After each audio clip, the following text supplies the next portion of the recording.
নমস্কার বন্ধুরা, আপনাদের সকলকে স্বাগত জানাই আজকের এই প্রতিবেদনে। কেননা আমাদের রাজ্যের সমস্ত সরকারি কর্মচারী, শিক্ষক শিক্ষিকা, পেনশনার এবং ফ্যামিলি পেনশনারদের জন্য আজ দুটো অত্যন্ত গুরুত্বপূর্ণ এবং ধামাকেদার আপডেট নিয়ে আপনাদের দাদা হিসেবে আপনাদের সামনে হাজির হয়েছি। হ্যাঁ বন্ধুরা, ঠিকই শুনেছেন। কেন বলছি, কেননা প্রথমত আপনারা জানেন যে সুপ্রিম কোর্টে বকেয়া ডিএ নিয়ে যে মামলাটি চলছে সেটির একটি অত্যন্ত গুরুত্বপূর্ণ আপডেট সামনে এসেছে। গত 5ই ফেব্রুয়ারি যে ঐতিহাসিক রায় দেওয়া হয়েছিল সেই পেমেন্ট প্রক্রিয়ার স্ট্যাটাস নিয়ে আগামী 23শে জুলাই সুপ্রিম কোর্টে একটি কিন্তু মেগা হিয়ারিং হতে চলেছে। হ্যাঁ বন্ধুরা, ঠিক শুনেছেন, একটি মেগা হিয়ারিং হতে চলেছে। কারা কারা এখনো পেমেন্ট পাননি এবং কেন পাননি, বিশেষ করে আমাদের গ্র্যান্ট ইন এড কর্মচারীদের বিষয়ে কোর্ট কি পদক্ষেপ নিতে চলেছে তা নিয়ে কিন্তু বিস্তারিত কথা বলবো। আর দ্বিতীয়ত এবং সবচেয়ে বড় খবর সেটা হচ্ছে আমাদের রাজ্যে সপ্তম পে কমিশন, হ্যাঁ বন্ধুরা ঠিক শুনেছেন, 7th পে কমিশন বা নতুন বেতন কমিশন গঠনের প্রক্রিয়া নাকি প্রশাসনিক স্তরে শুরু হয়ে গেছে। কিন্তু এর ভেতরে একটি বিরাট বড় রহস্য লুকিয়ে আছে। সেটা কি? সেটা হচ্ছে প্রতিশ্রুতি আর বাস্তবের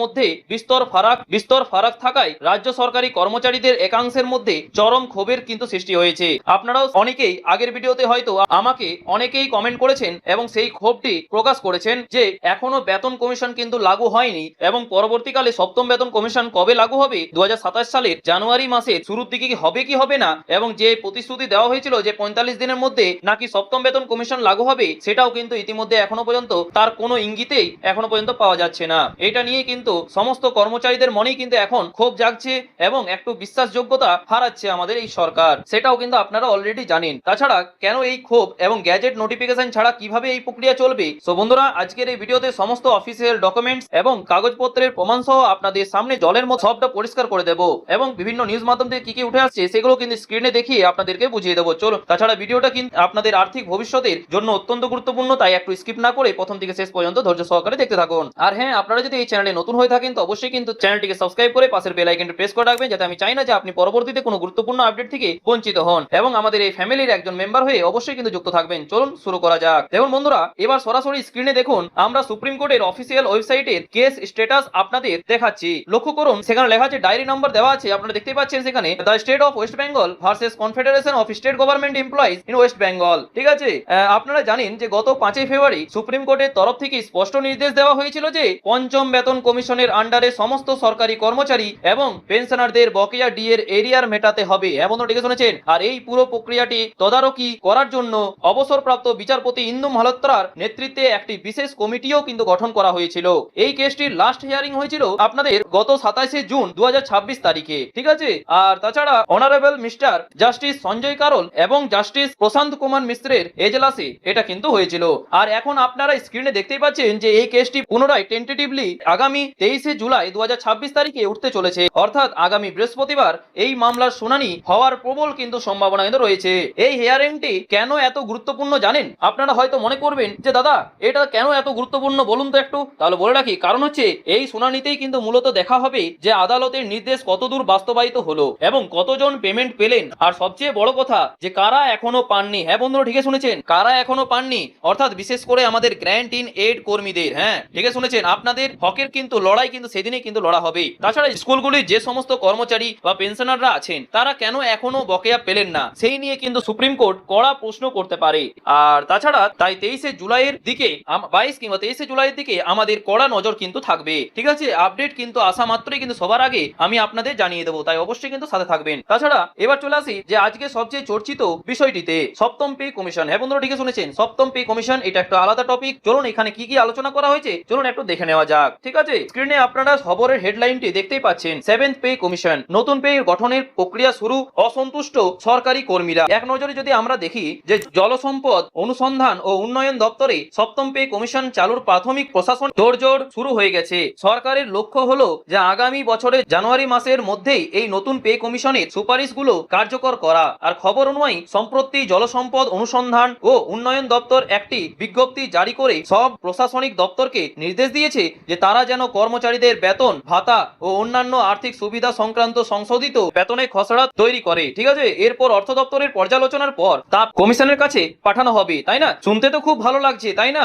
মনে হচ্ছে যেন খুব তাড়াতাড়ি আমাদের হাতে নতুন পে কমিশনের রেজাল্ট চলে আসবে। কিন্তু বন্ধুরা, মুদ্রার কিন্তু উল্টো পিঠটাও আমাদের দেখতে হবে, কেননা 45 দিনের মধ্যে যেখানে প্রতিশ্রুতি দেওয়া হয়েছিল যে আপনাদের সপ্তম পে কমিশন কিন্তু লাগু হয়ে যাবে এবং তা কিন্তু কার্যকর হবে কিংবা নোটিশও কিন্তু চলে আসবে এবং সেটা কেন্দ্র এবং রাজ্য সরকারের ডবল ইঞ্জিনের মাধ্যমে আপনাদের কিন্তু এই টাকা পাঠানো হবে। ঠিক আছে, মানে অর্থাৎ বলা হয়েছিল যে হয়তো আমাদের এই সরকারও কিন্তু ভেবেছিল যে হয়তো কেন্দ্র সরকার থেকে কিছু অর্থের যোগান আসবে, এর ফলে আপনাদেরকে সেই টাকাটা হয়তো মিটিয়ে দেওয়া হবে। ঠিক আছে, সেটা কিন্তু আর হয়নি। এর ফলেই কিন্তু আমার মনে হচ্ছে, ঠিক আছে, আমি এটা কিন্তু এক্সপেক্টেড বলছি। ঠিক আছে, এর জন্যই হয়তো এই সপ্তম পে কমিশন নিয়ে এতটা দেরি হচ্ছে। আপনাদের এই নিয়ে কি মতামত অবশ্যই কিন্তু কমেন্ট বক্সে জানাতে ভুলবেন না।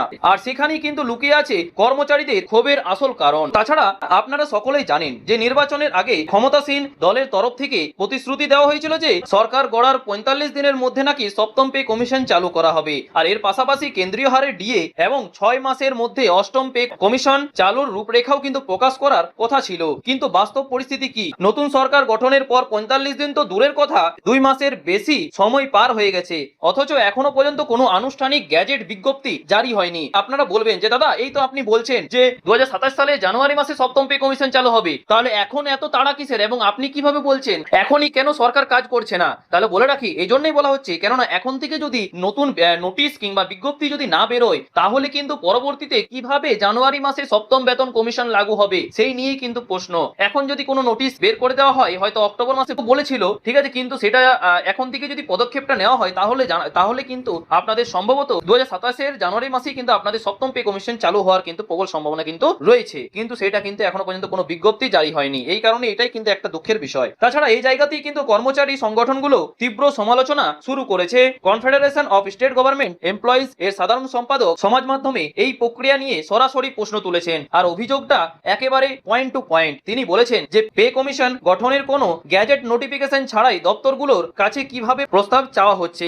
একটা পে কমিশন তৈরি হতে গেলে তার একটা প্রপার গ্যাজেট নোটিফিকেশন লাগে, চেয়ারম্যান নিযুক্ত হতে হয়। সেটা না করেই কিন্তু খসড়া তৈরি করতে বলা হচ্ছে। কর্মচারী সংগঠনগুলো মনে করছে যে এটি নিছক কর্মচারীদের বিভ্রান্ত করার এবং সময় নষ্ট করার একটা কৌশল। এই নিয়ে আপনাদের কি মতামত কি অবশ্যই কিন্তু কমেন্ট বক্সে জানাতে ভুলবেন না। এবং আপনাদের কি মনে হয়, এটা কি সত্যি একটা প্রসেস নাকি সময় কাটানোর কৌশল? তবে এর মধ্যেও কিছু পজিটিভ খবর আপনাদের জন্য রয়েছে। সেটা হচ্ছে কি? সেটা হচ্ছে যেটা আপনাদের একটু স্বস্তি দেবে। গত 22 জুন 2026 তারিখে রাজ্য বাজেট আমাদের অর্থমন্ত্রী স্বপন দাশগুপ্ত ডিএর যে 20% বৃদ্ধির ঘোষণা দিয়েছেন। হ্যাঁ, আপনারা ঠিকই শুনেছেন। সেই ঘোষণা অনুযায়ী আগামী 1 অক্টোবর 2026 থেকে কর্মচারীদের মোট ডিএ বেড়ে দাঁড়াবে 38%। হ্যাঁ বন্ধুরা, ঠিকই শুনেছেন। আর এর পাশাপাশি সুপ্রিম কোর্টের গত 5 ফেব্রুয়ারি 2026 রায় মেনে 2016 থেকে 2019 সালের বকেয়া ডিএ মেটানোর কাজ চলছে।